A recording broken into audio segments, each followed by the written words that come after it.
com o servidor público. Todos os projetos que foram encaminhados para reajuste do servidor, em nenhum momento a Casa Plínio Amorim se furtou, e a gente tem que reconhecer aqui o mérito desse apoio que é dado pela Casa Plínio Amorim sempre que chega um projeto em favor do servidor. Segundo ponto, né, a gente faz o dever de casa da gente, né?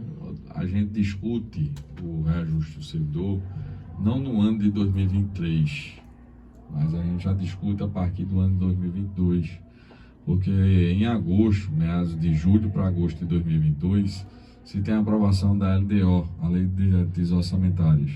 E a partir disso, ao final do ano, a gente tem em novembro, meados de novembro para dezembro, a Lei Orçamentária Anual. Então, tudo isso é previsão orçamentária.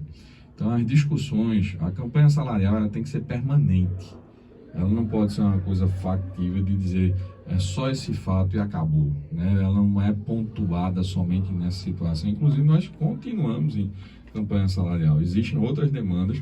A nossa pauta de campanha salarial é vasta e a gente conduz essa pauta normalmente. Já temos agendamentos, inclusive, com os secretários, né, de cada parte, para a gente conduzir as situações específicas de cada categoria. Mas, assim, trazer logo essa situação de conhecimento, que isso é trabalhado, né, desde o início da gestão da gente, na verdade, é marca da nossa gestão a discussão, primeiro, por uma condição orçamentária. Por quê? Porque pagamento para o servidor público só se dá, na administração pública, só se dá com previsão legal, ou seja, previsão na lei. Se você não tem orçamento, você não tem como fazer pagamento. Então, primeira coisa é a discussão de orçamento. E segundo, é a situação de discussão de reajuste de pagamento. Então, a gente já vem nessa, a nossa proposta de campanha salarial é de 21 de novembro de 2022, que foi aprovada em assembleia. Então, assim, não é uma proposta de campanha salarial que foi construída em 5 de abril, tá?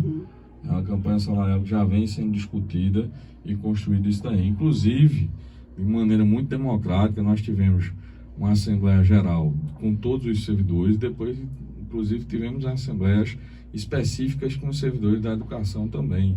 Então, assim, a conduta democrática foi garantida e, principalmente, a questão da opinião, da aprovação do servidor em relação a isso. Então, nada é feito cair do céu, nada é feito aleatoriamente e imposto ao servidor. Pelo contrário, tudo é discutido e tudo é construído junto com o servidor. Quando é que vai começar, então, o pagamento desse reajuste para os servidores? A partir de quando? E um questionamento de muitos, inclusive aqui nas redes sociais, se vai ser pago o retroativo. Certo. Desde o início, a gente já informou em Assembleia que o retroativo ele vai ser pago em folha extra, porque já foi discutido isso com o Executivo Municipal. E essa folha extra ela vai ser antecipada, ou seja, vai ser antes do pagamento normal do mês, né? Então a gente vai ter o pagamento do salário já reajustado de abril ao final do mês e nós teremos a folha do retroativo provavelmente até a próxima semana. Nós discutimos com a secretária da Fazenda, Administração de Fazenda, a senhora Lucivane, né, que a gente gostaria muito de ter uma celeridade e de uma possibilidade de pagamento até sexta-feira, mas a gente não teve essa segurança, essa firmeza com a data já firmada. Então a gente acredita que é possível, né, porque pelo transcorrer da discussão, que até a próxima semana já seja executado esse pagamento. Então, servidor, fique tranquilo, servidora, fique tranquila, que até a próxima semana acreditamos nós que o pagamento do retroativo de janeiro, fevereiro e março seja executado numa folha extra e ao final do mês seu salário reajustado será pago normalmente no pagamento mensal normal. Karine. E aí, no caso, foram levantadas, né, também durante a sessão da Câmara, essa questão dos percentuais diferenciados em relação a cada categoria de servidor e nível também, né, dentro do funcionalismo público municipal. Aí eu gostaria que você também explicasse aos nossos ouvintes como é que isso funciona dentro da campanha salarial de Sindicem. Pronto, vamos lá. Dificilmente, né, um servidor ele tem um reajuste que ele tem somente a aplicação do salário base. Todos os servidores hoje, eles têm uma composição, para você ter ideia, Karine, até uma discussão que nós temos junto ao IGPREV, que o Serviço Público Municipal, a Administração Pública Municipal, tem cerca de 29 gratificações, certo? E aí o que acontece? Uma boa parte dessas gratificações, ela tem incidência sobre o salário base, né? E a gente ainda tem os chamados adicionais por tempo de serviço, que uma parte da categoria já tem, porque os mais antigos, né, infelizmente, né, no governo, acho que foi no governo Collor, né, nós tivemos uma emenda constitucional em 2003 que foi obrigada a ser aplicada a todos os municípios e estados em 2004, onde nós perdemos nosso adicional por tempo de serviço, né? E isso, algumas categorias conseguiram retomar no seu plano de carreiras, mas no geral, para o servidor, no geral, foi perdido. Mas boa parte do pessoal que antecede esse concurso de 2002, né, dos concursos anteriores, tem o chamado ATS, ou Adicional por Tempo de Serviço, que também incide diretamente sobre a questão do salário base. Então, em nenhum momento ali fica configurado que é somente aquele percentual seco, certo? Porque, por exemplo, né, ontem mesmo nós tivemos uma reunião com os motoristas. Então, eles têm a aplicação do salário base e automaticamente eles têm uma gratificação chamada PSS, que é 100% do salário base. Então, o reajuste nunca é aplicado somente dessa forma. Por exemplo, na saúde, aí eu vou falar especificamente da minha categoria. Nós temos um percentual de insalubridade que é aplicado sobre o salário base, onde a gente tem um reajuste no salário base e também tem reajuste na insalubridade. E outras categorias assim, como a Guarda Civil, como outras categorias que têm essa situação. Então, assim, todo reajuste ele tem implicabilidade em outras situações, né? E a gente também tem essa discussão, porque isso também interfere na situação do aposentado. A gente tem que ver também que o aposentado depende, aquele que tem instituído a chamada paridade, ele recebe também esse reajuste, né? Então, é uma perspectiva de impacto também na situação do GEPREV. Então, tudo isso é feito de uma maneira muito responsável, né, de uma maneira muito consciente e levada para o servidor para discussão, né? Em nenhum momento a diretoria toma uma posição de decidir sobre isso. Historicamente, todas as decisões foram feitas em assembleia. Todas, né? Então, não existiu uma decisão de diretoria, existe uma decisão em assembleia com os servidores. E tudo é muito bem explicitado. Então, assim, quando se fala de determinadas perspectivas de reajuste, é porque algumas categorias têm um salário básico como salário mínimo. Então, traz o percentual de garantia de reajuste do mínimo, pelo menos esse percentual, né? Como também as categorias de leis específicas. Pelo artigo 37 da Constituição, no mínimo se daria a reposição inflacionária, que foi de 5,7%. Né? E a gente avançou um pouquinho mais, conseguiu chegar a 6%. Né? E a exemplo, por exemplo, na nossa cidade vizinha aqui, Juazeiro também trouxe uma perspectiva de 6% de reajuste. Não vi falar muito sobre uma situação de retroativo, né? É uma discussão aí, o companheiro Luiz aí do Sincerp, né, pode explicar isso mais na frente, mas aqui a gente sempre trabalha essa situação. Por quê? Porque historicamente até a gestão que criou a database por lei em janeiro para o servidor também não cumpriu. Então, a nossa discussão é que sempre se trabalha o orçamento para poder se trazer realmente mais próximo da database de janeiro, né? E a gente conseguiu isso, porque historicamente, antes da nossa gestão, o salário era reajustado em meados de abril, maio, como em 2013 chegou a estar em julho o reajuste. E o reajuste se dava para 75% dos servidores. Por quê? 25%, que eram as leis de categoria específica, ficava sem ter reajuste. Eu sou de uma categoria que teve um tempo que ficou 5 anos com reajuste zero, né? Então a gente tem uma situação que a gente claramente essa luta como um todo, a coletividade trazendo realmente essa preocupação com a coletividade, né? Então a gente traz isso daí sempre. Falando nessa questão da categoria específica, né, o reajuste dos trabalhadores da educação, né, no caso os professores, também teve uma situação diferenciada e até assembleias setoriais por conta, né, das deliberações que foram feitas em reunião com o Executivo Municipal. Sim, houve a questão do escalonamento, porque a última portaria que foi, vamos dizer assim, publicada com recurso, trazia um incremento do Fundeb 70, na verdade do Fundeb como um todo, de 1,54, né? Então, notoriamente, você tem uma projeção desse 1,54 no contexto geral do Fundeb. Dentro dessa perspectiva, né, só tem até agora essa projeção desse recurso. Inclusive, foram questionados pela Associação Nacional dos Municípios, a ANM, e outras, vamos dizer assim, outras instituições, que esse recurso por si só não banca o Fundeb desse ano, certo? E isso é notório. O que é que acontece? Dentro dessa perspectiva de recurso, né, se chegou a uma discussão onde se teve um escalonamento de 8% inicialmente até junho, 10% salvo engano até junho, 10% a partir de julho e 14,95% a partir de setembro, né? O que acontece? A partir de outubro, minto. E o que acontece? Dentro dessa perspectiva, né, a projeção de reajuste seria de 14,95% no salário base, no piso nacional. A nossa discussão foi de 14,95% em todas as evoluções de carreira, não não só no piso. É importante a gente explicar para o ouvinte entender que, por exemplo, o professor que entra na rede contratado, ele recebe o reajuste integral porque precisa adequar o valor do piso nacional. O professor que integra a rede, os servidores, os efetivos, quantos realmente recebem apenas o piso, né? Não tem ali essa evolução dentro da carreira a partir das suas especializações? Hoje, nenhum recebe apenas o piso. Nenhum professor efetivo. Né? Ano passado, o piso era R$ 3.889 e os professores efetivos já recebiam, como salário base, R$ 4.166.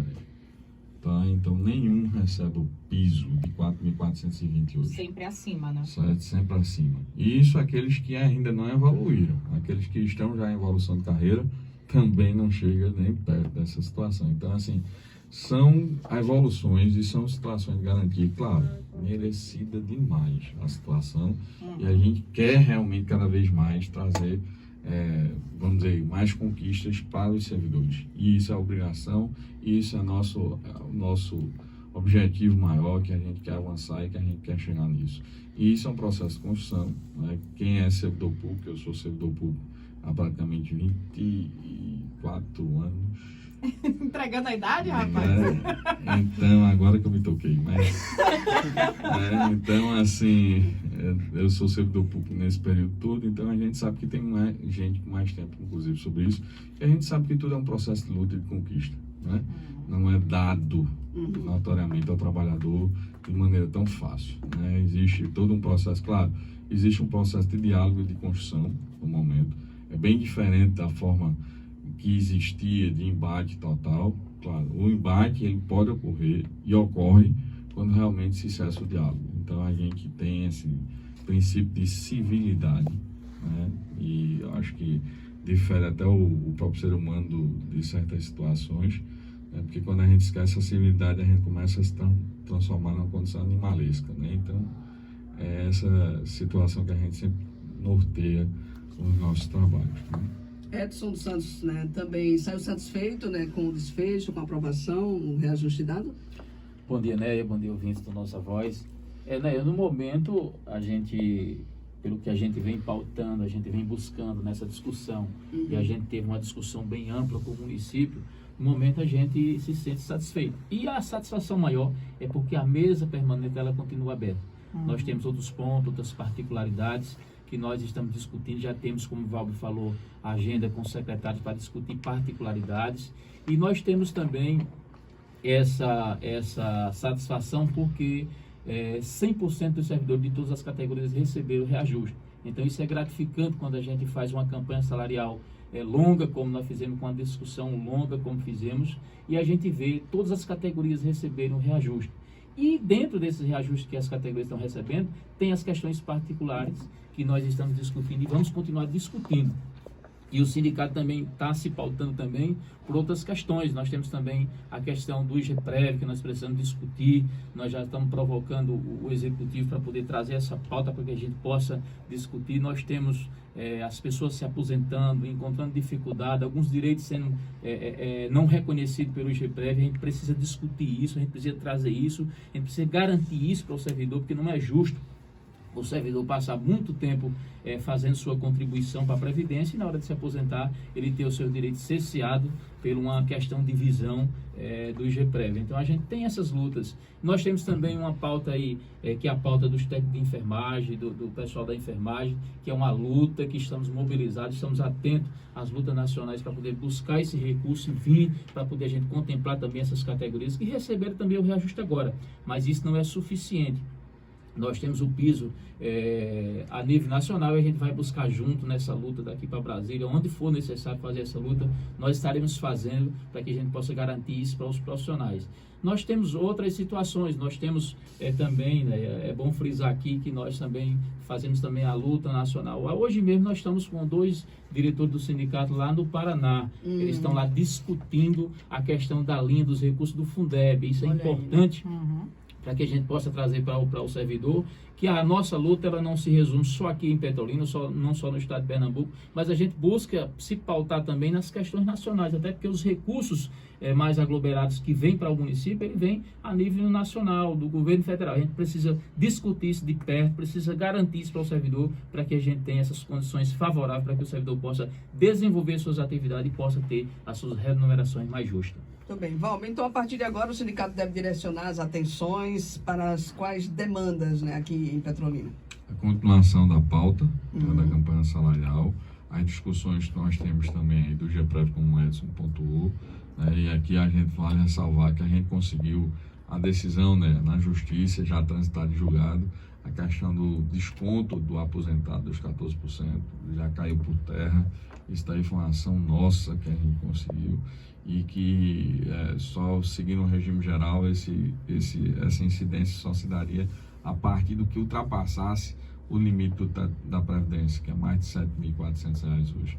Então, isso daí a gente conseguiu derrubar, trouxe a inconstitucionalidade das 2 leis que foram, entre aspas, aprovadas aqui, mas a gente conseguiu trazer isso daí. Mas voltando à situação, a campanha salarial, FACAP, IGPREV e uma série de situações que a gente tem como demanda nacional, a nível também do piso nacional da enfermagem, a discussão também do Fundeb, a discussão de outras situações, como por exemplo, acompanhamento e monitoramento do precatório do Fundef, né, para o pessoal aposentado que está nessa guarda aí também. Então, todas essas situações elas estão sendo monitoradas e estão sendo conduzidas, né, dentro da campanha salarial. Então, em nenhum momento, como Edson frisou bem, a mesa de negociação ela permanece aberta e, por permanecer aberta, né, a gente permanece em discussão e avanço na campanha salarial. Então, não se pauta numa situação de encerrou por aqui a negociação. Não, em nenhum momento a gente traz isso. Pelo contrário, a negociação realmente já deu o primeiro passo, que já foi o reajuste geral.